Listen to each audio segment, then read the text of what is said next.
Monsieur Roussel, à votre avis, est-ce que c'est clair qui sont ces gens qui reviennent au Nouveau-Brunswick qui n'ont pas besoin de s'isoler?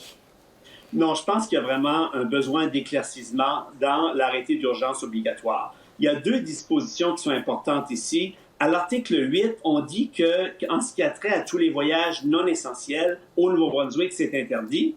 Et là, on énumère 7 situations où est-ce que les voyages sont essentiels. Donc, il y a des exceptions générales qui sont prévues explicitement dans l'arrêté d'urgence.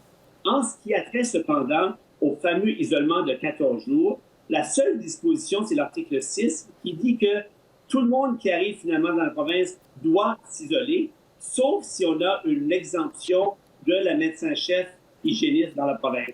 Et comme vous voyez, on aurait tendance à croire que tout le monde doit s'isoler et que c'est seulement sur des cas spécifiques. Et donc, il n'y a pas vraiment d'exception générale. Pour trouver ces exceptions générales-là à l'auto-isolement, eh bien, pour 14 jours, on va dans un document qui s'intitule « Renseignements pour les voyageurs ». D'ailleurs, c'est vous-même, Radio-Canada, qui me l'avez fourni. Et donc, normalement, on s'attendrait que s'il y a des exemptions générales, elles se retrouvent directement dans l'arrêté d'urgence.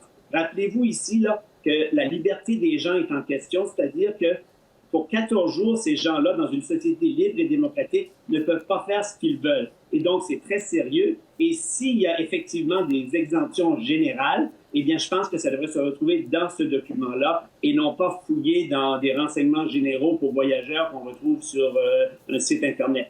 Mais sur ce site Internet, là, les renseignements aux voyageurs, est-ce qu'il y a une certaine légitimité à ce qu'on retrouve là-dessus? Parce que les gens, souvent, vont se référer au site du gouvernement et non pas directement à un arrêté d'urgence.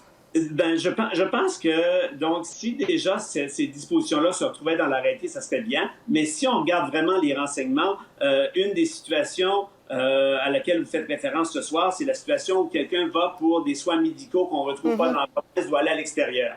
Eh bien, on dit simplement le patient ou la patiente a le droit, n'a pas à s'auto-isoler lors de son retour. Mais si vous pensez, je ne sais pas moi, aux enfants du Nouveau-Brunswick qui doivent aller dans un hôpital à Halifax, IWK, pour recevoir des soins de santé, eh bien, ces enfants-là ne vont certainement pas aller seuls, ou même quelqu'un qui doit aller faire se soigner doit être accompagné de son conjoint ou de son conjoint. C'est pas précisé. Ça dit que le patient n'a pas à s'auto-isoler, mais si la mère va avec l'enfant, on peut tenir pour acquis que la mère ne devrait pas avoir, mais c'est pas précisé. Donc, il y aurait besoin de plus de raffinement, effectivement.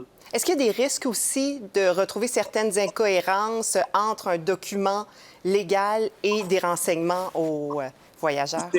C'est excellent. C'est un risque très présent, d'où la nécessité de mettre ces exemptions-là générales directement dans l'arrêté et pas mettre ça dans un document qui n'a pas vraiment de valeur légale. Parce que si on regarde juste l'arrêté, on croirait qu'au Nouveau-Brunswick, dans les 7 situations, les gens peuvent entrer comme étant classés voyages essentiels. Et bien, dans chacune de ces 7 circonstances-là, on croirait qu'il faut s'isoler pour 14 jours. Or, dans un document qui n'a pas vraiment de valeur légale, on dit non, non, non. Certaines de ces 7 situations-là, on doit s'isoler. Dans certaines autres situations, on ne doit pas. Donc, je pense qu'il y a une certaine clarification qui s'impose.